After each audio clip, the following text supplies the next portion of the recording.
क्या ऐसे भारत के लिए महात्मा गांधी ने लड़ाई लड़ी थी? सरदार पटेल ने देश का राजनीतिक एकीकरण क्या इसलिए किया था?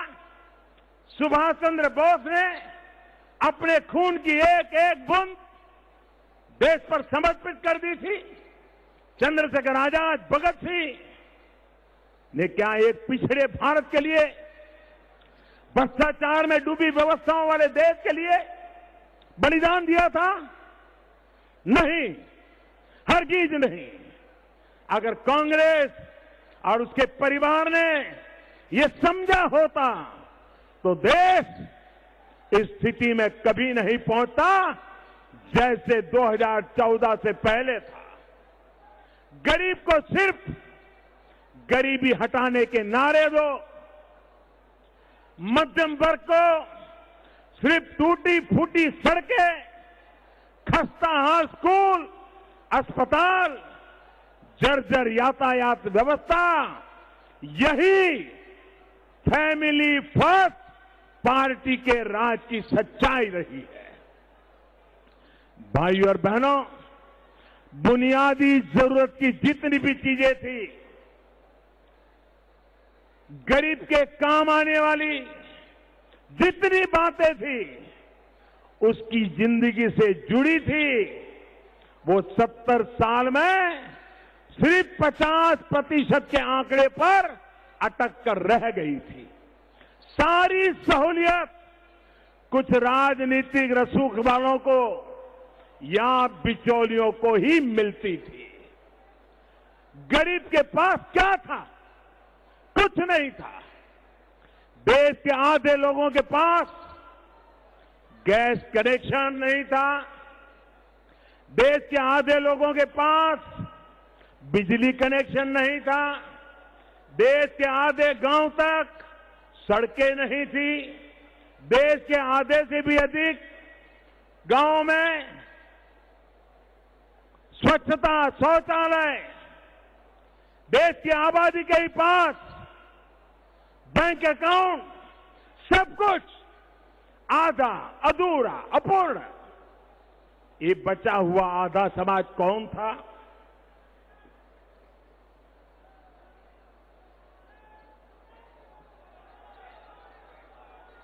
ये बचा हुआ आधा समाज कौन था? ये समाज था देश का आदिवासी, गरीब, दलित, पीड़ित, शोषित, वंचित। ये दबा हुआ समाज ही इन व्यवस्थाओं से वंचित था। साथियों, इस आधी अधूरी अपूर्ण व्यवस्था की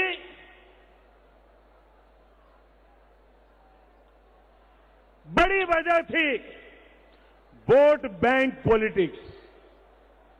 जब हम वोट बैंक पॉलिटिक्स ने कैसे देश को बर्बाद किया, इसकी बात करते हैं तो कुछ लोग इसे सिर्फ सांप्रदायिक नजरिए से ही देखते हैं। लेकिन इस वोट बैंक पॉलिटिक्स का मध्यगांव उससे भी ज्यादा गहरा रहा है।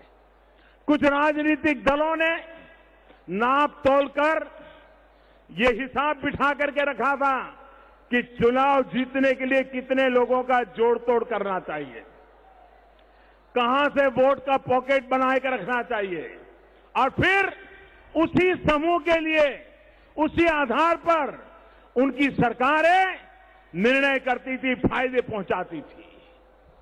वो सबका साथ, सबका विकास नहीं, सिर्फ अपने वोट बैंक के विकास के लिए काम करते हैं। सरकार में बैठे बाकी लोग, ब्यूरोक्रेसी में बैठे लोग भी फिर इसी आधार पर सरकारी योजनाओं का लाभ सिलेक्टेड लोगों तक पहुंचाते रहे। इसी स्थिति की वजह से ऐसे राजनीतिक दलों ने कभी नहीं सोचा कि सबके पास शौचालय हो, हर घर में बिजली कनेक्शन हो, हर घर में गैस का चूल्हा हो, हर गांव तक सड़क हो, हर बेघर के पास अपना घर हो, समाज के एक बड़े वर्ग को, गरीब को विकास की मुख्य धारा में लाने की उन्होंने कभी कोशिश नहीं की। इस वर्ग के लिए ये राजनीतिक दल योजनाओं का ऐलान करके भूल जाते थे। उत्तर पूर्व भी कभी बड़े वोट बैंक का हिस्सा नहीं बना, इसलिए विकास की मुख्य धारा से हमारा उत्तर पूर्व अलग थलग पड़ा रहा। साथियों, अटकाने, लटकाने, भटकाने वाली कार्य संस्कृति के साथ देश की योजनाओं को पूरा होते होते अगर इसी रफ्तार से ये सरकारों ने काम किया, वैसे ही चला, तो एक शताब्दी के बाद भी हिंदुस्तान का हर नागरिक इन सुविधाओं तक उसको प्राप्त नहीं कर सकता था। आप उदाहरण देखिए, हमारे उड़ीसा की पारादीप ऑयल रिफाइनरी, इसका तो ये गवाह है कांग्रेस सरकारों के कार्य करने का तरीका कैसा रहा। अटल जी की सरकार जब में ये काम शुरू हुआ, ये प्रोजेक्ट अटल जी के समय शुरू हुआ, कांग्रेस सरकारों के दौरान लटकाना, भटकाना। 2014 के बाद हमारी सरकार का प्रयास था कि ओडिशा में पारादीप ऑयल रिफाइनरी के काम में तेजी आई और अब पारादीप विकास का द्वीप बनने की ओर अग्रसर है।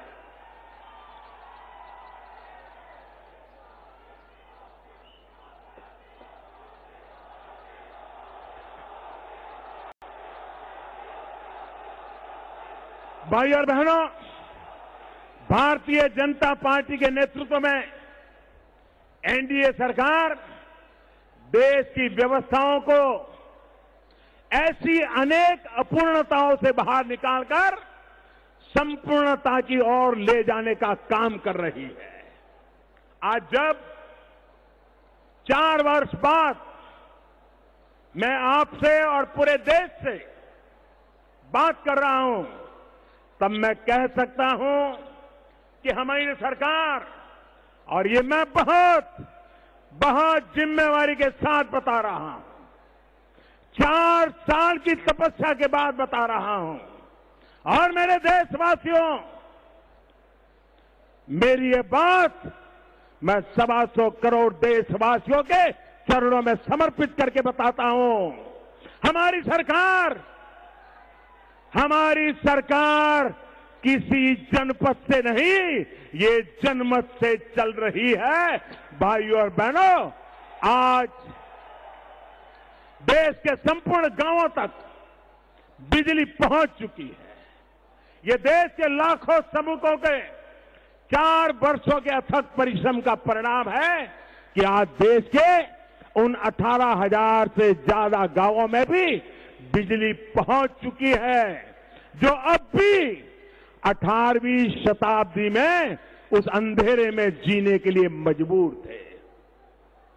अब सौभाग्य योजना के तहत लगभग 4 करोड़ घरों में मुफ्त बिजली कनेक्शन दिया जा रहा है, जिससे हर घर में, गरीब से गरीब के घर में बिजली पहुंचेगी। भाइयों और बहनों, 2014 तक देश में करीब 50% गांवों तक ही सड़क पहुंच पाई थी। इस साल मार्च तक, ये 4 साल की बात बताता हूं, इस साल मार्च तक ये काम 85% से ज्यादा हो चुका है और अगले साल तक देश के ग्रामीण इलाकों में संपूर्ण रूप से ग्राम सड़क कनेक्टिविटी हो जाएगी। भाइयों और बहनों, 2014 तक देश की 40% जनसंख्या स्वच्छता के दायरे में थी। आज ये प्रतिशत 80 को पार कर चुका है कहां 4 साल पहले 40 और कहां 4 साल में 80 पहुंचाना। आजादी से लेकर 2014 तक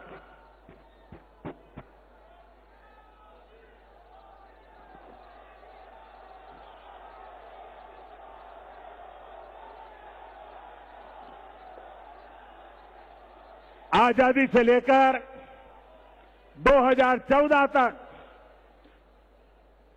आप विचार कीजिए, मैं 55, 60, 65 साल का हिसाब बता रहा हूं। 2014 तक देश में लगभग 6 करोड़ शौचालय बने थे, लेकिन बीते 4 साल में 7.5 करोड़ नए शौचालय बनाए गए हैं।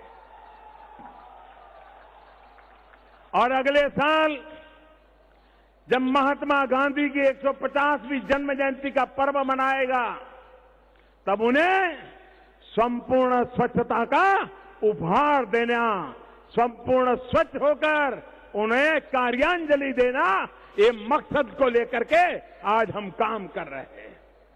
इसी तरह जब देश आजाद हुआ, 13 करोड़ एलपीजी कनेक्शन दिए गए, यानी 1947 से लेकर के 2014 तक 13 करोड़ एलपीजी कनेक्शन दिए गए।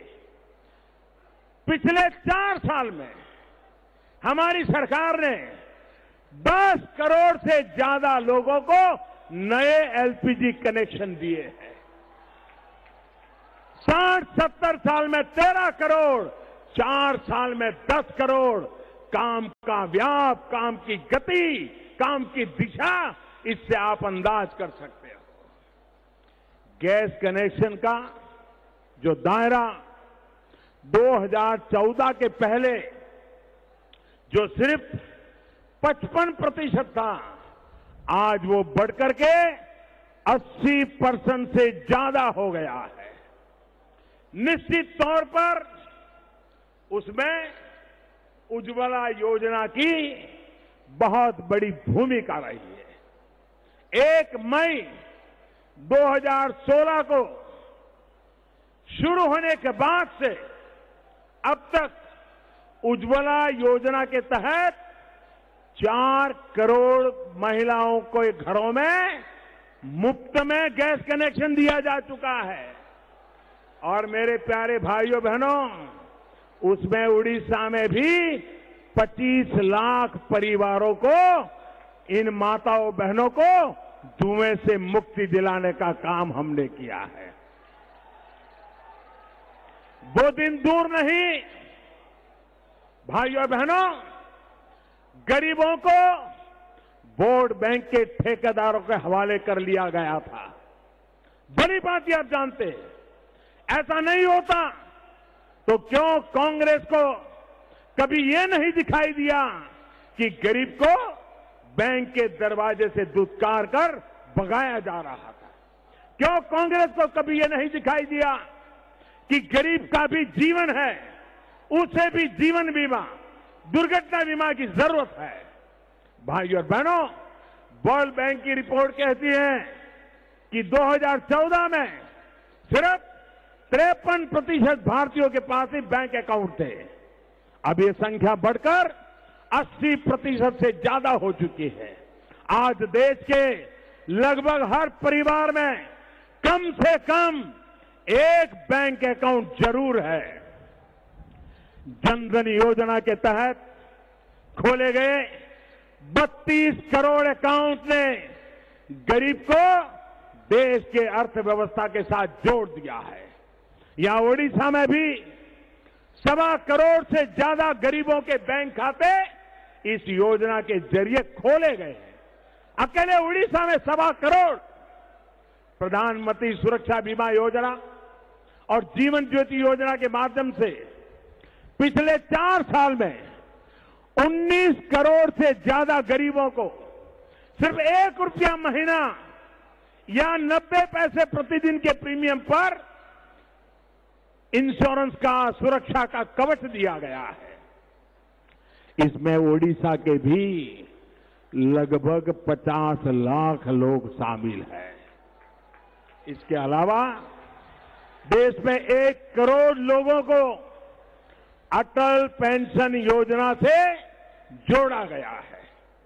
सामाजिक सुरक्षा की ये संपूर्ण देश को, संपूर्णता देश के गरीब को उसके जीवन की सबसे बड़ी चिंता से बाहर निकालने के लिए एक समर्थ रास्ता है। इस बजट में जिस आयुष्मान भारत योजना का ऐलान किया गया है, वो भी देश के 50 करोड़ गरीबों को हेल्थ का सुरक्षा कवच प्रदान करेगी। इस योजना के माध्यम से गंभीर बीमारी के लिए हर परिवार को 5 लाख रुपए तक मुफ्त इलाज ये सरकार की तरफ से सुनिश्चित किया जाएगा। प्रति वर्ष 5 लाख। इसके पहले चरण की शुरुआत हो चुकी है और आने वाले दिनों में दूसरा चरण भी शुरू कर दिया जाएगा। भाइयों और बहनों, आखिर कब तक हमारे देश की आने वाली पीढ़ी अपनी ऊर्जा इस बात में लगे रहेगी कि देश मूलभूत सुविधाओं से युक्त हो जाए? आखिर कब तक देश इंतजार करेगा विकास के उस वातावरण का जिसमें देश के सामान्य मानवी को अपने जीवन से जुड़ी सामान्य जरूरतों के लिए चिंता न करनी पड़े? कब तक हम घिसट घिसट कर चलते रहेंगे? कब तक जीवन के लिए आवश्यक इन सुविधाओं के लिए लोगों को इंतजार करते रहना पड़ेगा? ये सवाल 24 घंटे मेरे मन में चलते रहते हैं, प्रतिपल सोचता रहता हूं और इसलिए 4 साल में अथक परिश्रम करके इन सवालों के जवाब में देश के गरीब को सशक्त करने का काम हमने ईमानदारी पूर्वक किया है।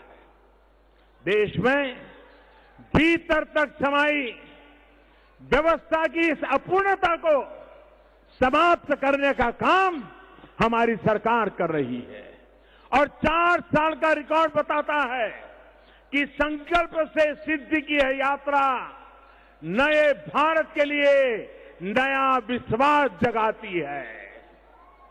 भाइयों और बहनों, व्यवस्था में अपूर्णता को संपूर्णता की तरफ ले जाने के साथ ही गरीब के लिए, मिडिल क्लास के लिए, मध्यम वर्गीय परिवारों के लिए, इस देश के छोटे छोटे कारोबारी उद्यमी वर्ग के लिए व्यवस्थाओं में संपूर्ण परिवर्तन का काम भारतीय जनता पार्टी के नेतृत्व में एनडीए सरकार कर रही है। प्रक्रियाओं को जटिल करने वाले 1400, आप सहन के हैरान हो जाएंगे, 1400 से ज्यादा पुराने कानून हमने खत्म कर दिए हैं। ग्रुप सी और ग्रुप डी नौकरी में इंटरव्यू की परंपरा भ्रष्टाचार का अड्डा बन गई थी। हमने उस बाध्यता को खत्म की चुके हैं। किसानों पर यूरिया के लिए हफ्तों का इंतजार और लाठीचार्ज का दौर अब बीते हुए इतिहास की बात बन गई, खत्म हो चुका है। 4 साल के कार्यकाल में पासपोर्ट मिलने का समय कम हुआ, इनकम टैक्स रिफंड मिलने का समय कम हुआ, कंपनी रजिस्टर कराने का समय कम हुआ।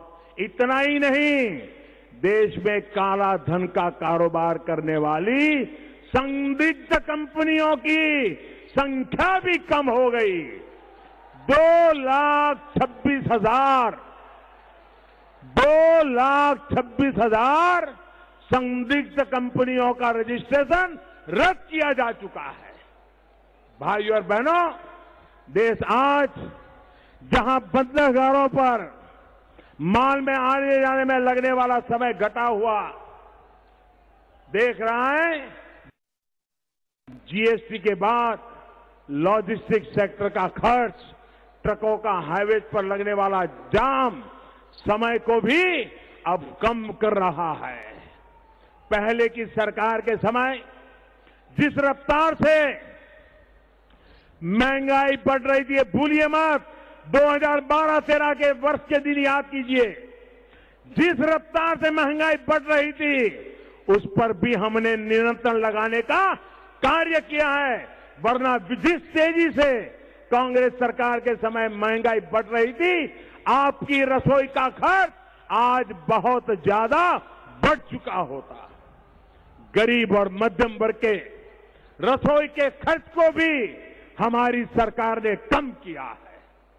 13 करोड़ से ज्यादा सॉइल हेल्थ कार्ड वितरित करने, दशकों से अटकी हुई सिंचाई परियोजनाओं को पूरा करने, यूरिया की 100% नीम कोटिंग करने, खेती के आधुनिक तरीकों को बढ़ावा देने की वजह से किसान का खेती पर होने वाला खर्च भी कम हो रहा है। इतना ही नहीं, एक और बहुत और महत्वपूर्ण चीज कम हुई है और वो सीधे सीधे एनडीए सरकार की सुरक्षा की नीतियों से जुड़ी है।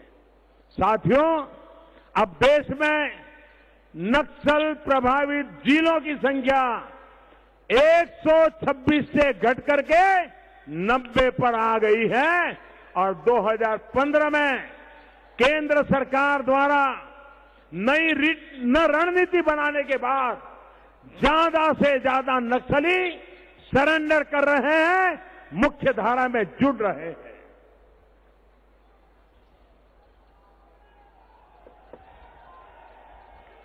भाइयों और बहनों, बीते 4 वर्षों से जो सेवा का सौभाग्य मिला है, उसे नित्य, निरंतर, निस्वार्थ और निष्ठा भाव से नम्रता पूर्वक पूरा करने का हमने प्रयास किया है। सिद्धांतों के आधार पर राजनीति कर रहे हैं, रिश्ते नातों के लिए नहीं, देश और समाज के लिए खप रहे हैं।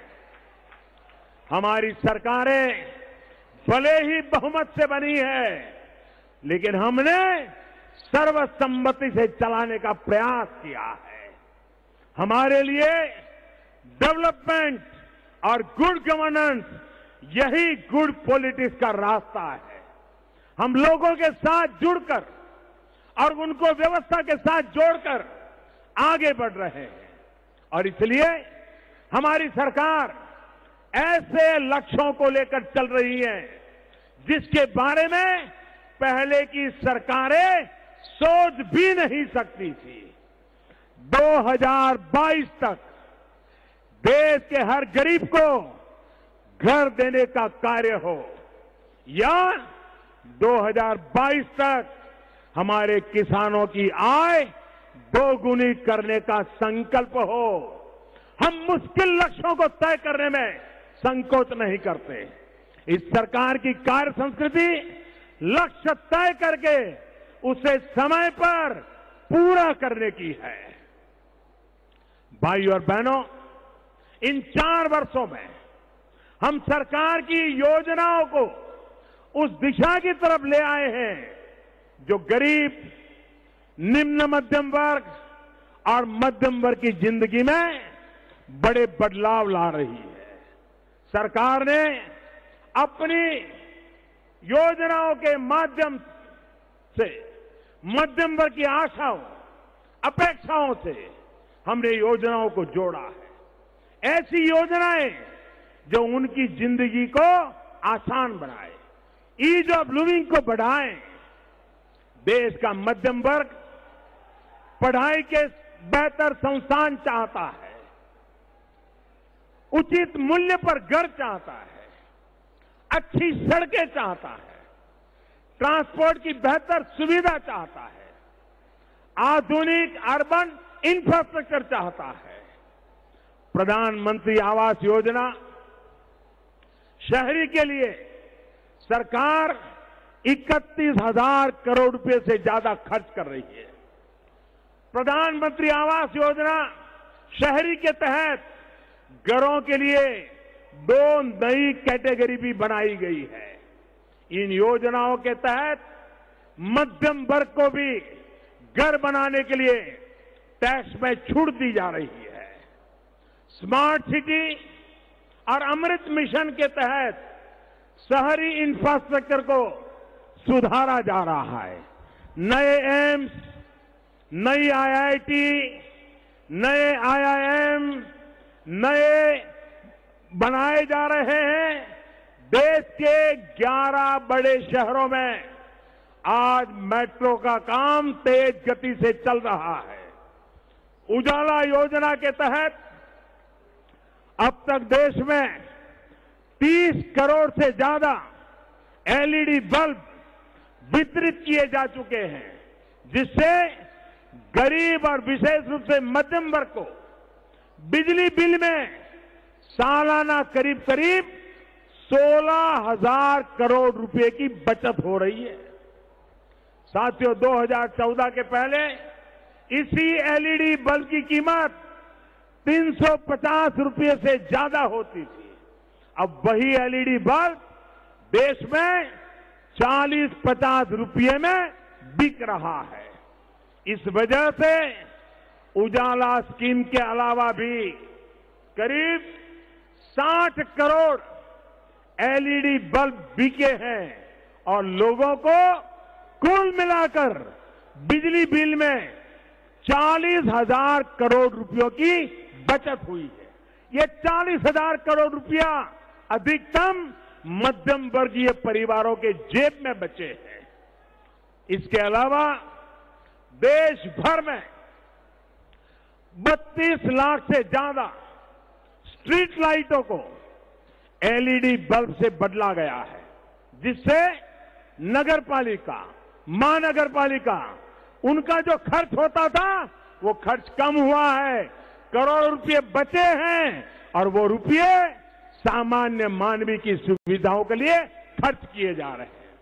इसके अलावा 3,000 से ज्यादा जन औषधि केंद्रों पर सस्ती दवाइयों की बिक्री, स्टैंड की कीमत में 85% तक की कमी, नी इम्प्लांट की कीमत पर नियंत्रण जैसे अनेक कार्य इस सरकार ने किए हैं, जो प्रमुखतया मध्यम वर्ग, निम्न मध्यम वर्ग को बहुत बड़ी राहत दे रहे हैं। सैलरीड क्लास के साथ ही छोटे उद्यमी और भी मध्यम वर्ग का बड़ा हिस्सा होते हैं। सभी ऐसे उद्यमियों के, उनके लिए जिनकी कंपनियों का 250 करोड़ रुपए का टर्नओवर है, उनके टैक्स ब्रैकेट को हमने कम किया है। उन्हें टैक्स में भी छूट दी जा रही है। देश के मध्यम वर्ग से आ रहे युवाओं की एस्पिरेशंस को समझते हुए हमारी सरकार ने skill India, stand up India, startup India, इन योजनाओं को शुरू किया। स्टार्टअप्स के लिए 10,000 करोड़ रुपए का फंड बनाकर उन्हें भी टैक्स में छूट देकर प्रोत्साहित किया जा रहा है। ग्रुप सी और ग्रुप डी की नौकरी के लिए इंटरव्यू खत्म करने का एक बड़ा लाभ निम्न मध्यम वर्ग के युवाओं को भी मिला है।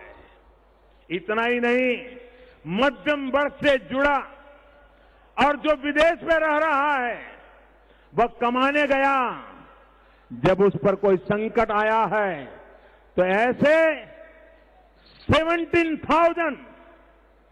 17,000 से ज्यादा भारतीयों को विदेश की धरती से बचा करके सुरक्षित लाने का काम हमारी सरकार ने हिम्मत के साथ किया है।